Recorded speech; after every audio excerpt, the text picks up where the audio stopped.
और मेरी बहन नैना जायसवाल द्वारा बनाए गए ऐतिहासिक उपलब्धियों का मूल कारण मेरे माता पिता है।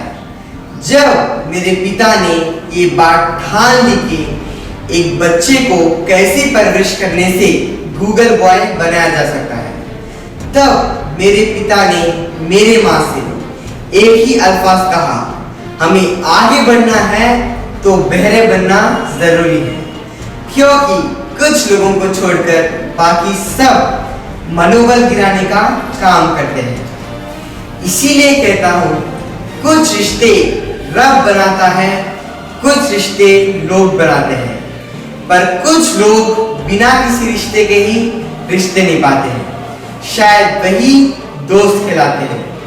ऐसे ही दोस्तों ने मेरे माता पिता का साथ दिया है, इसलिए आज मैं आपके सामने अतिथि के रूप में आया हूँ। वैसे तो चाहे वो पढ़ाई हो या फिजिकल ट्रेनिंग हो, संगीत हो या धार्मिक अध्ययन हो, मुझे हंसते खेलते सिखाया गया था। इसीलिए मैं गर्व से कहता हूँ कि माता पिता हो तो अश्विनी कुमार और भाग्य लक्ष्मी जैसे।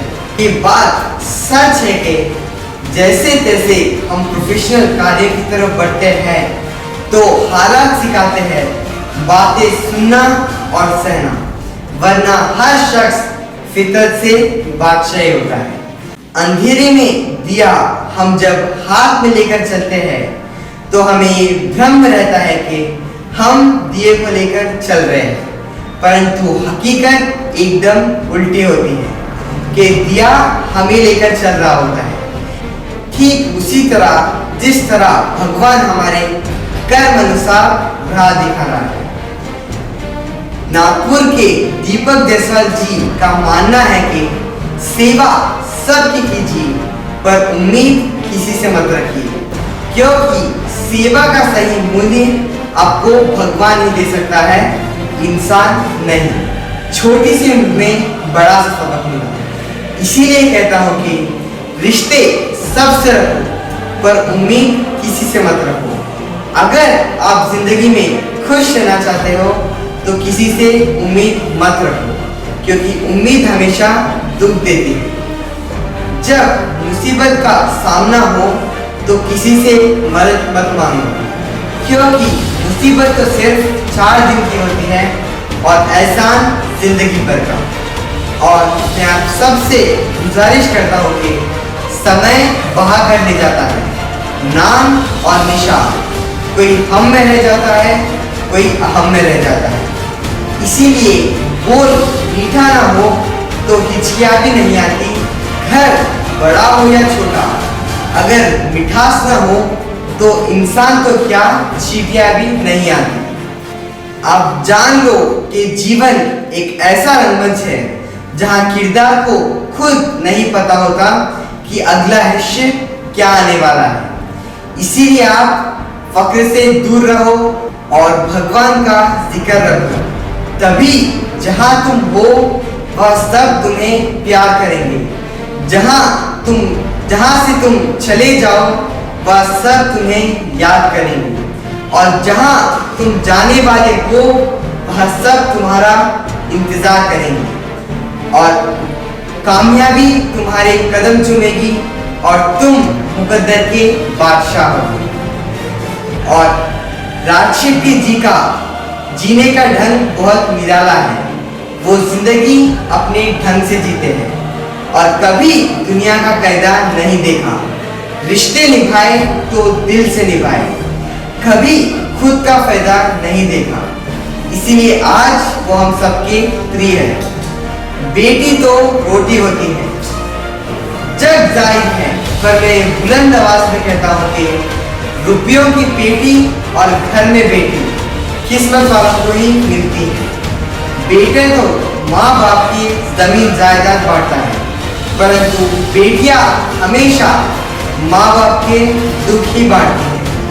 हम बार बार नकारात्मक वचन बोल बोलकर हमारी जिंदगी को नरक बनाते हैं, क्योंकि जो व्यक्ति हर पल दुख का रोना रोता है उसके द्वार पर खड़ा सुख बाहर से ही लौट जाता है। हाथ है कटु शब्द, नकारात्मक सोच, अहंकार, गर्व, अभिमान और मद जैसे शब्दों से हमें दूर रहना चाहिए। हमें सूरत नहीं सीरत देखनी चाहिए, क्योंकि इंसान चेहरा तो साफ रखता है क्योंकि लोगों की नजर उस पर होती है, परंतु मैं आप सबसे ये गुजारिश करता हूं कि जब तक आप आपका दिल साफ नहीं रखोगे तब तक कामयाबी आपसे दूर ही रहेगी, क्योंकि जब दिल साफ रहेगा खुदा की नजर उस बंदे पर खुद ब खुद पड़ जाती है और उसकी जिंदगी संवार जाती है। इसीलिए बड़ों ने कहा है कि नियत में खतरा, झोली में पत्थर। जमाने में सावधान रहना जरूरी है, क्योंकि चेहरा तो एक ही होता है परंतु किरदार अनेक होते हैं। इसलिए बनावटी लोगों से सावधान रहना। पहले तो रो रो कर आपका हाल पूछेंगे और फिर हंस हंस कर जमाने वालों को बताएंगे, तात्पर्य घर का बेदी लंका ढाए। इसीलिए करीबी दुश्मन से दूर का दुश्मन ही ठीक होता है।